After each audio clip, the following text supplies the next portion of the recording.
চীনে আবারও corona virus শনাক্ত হয়েছে। HKU5 কোভ-2 নামের এই ভাইরাসের সঙ্গে মহামারী ভাইরাসের বেশ মিল রয়েছে। এতে শঙ্কা দেখা দিয়েছে মাত্র 2 বছর আগে শেষ হওয়া কোভিডের পর আরেকটি মহামারীর কবলে পড়তে পারে বিশ্ব।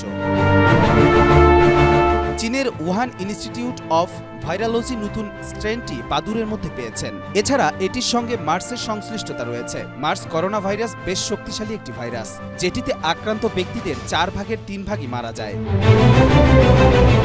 নতুন করোনা ভাইরাসটির সন্ধান দিয়েছে সংক্রামকবিদ শি ঝেংলি। করোনা ভাইরাস নিয়ে কাজ করেন বলে তিনি ব্যাট ওমেন নামে পরিচিত।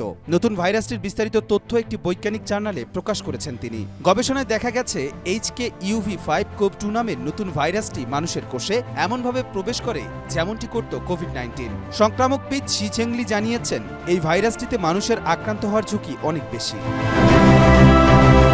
মার্স হল শ্বাসযন্ত্রের একটি সংক্রামক রোগ, যেটি প্রাণী থেকে মানুষে ও মানুষ থেকে মানুষে ছড়ায়। এটির কারণে জ্বর, শ্বাসকষ্ট, ডায়রিয়া, বমি হয়। কিছু কিছু ক্ষেত্রে এটি প্রাণহানির কারণও হতে পারে।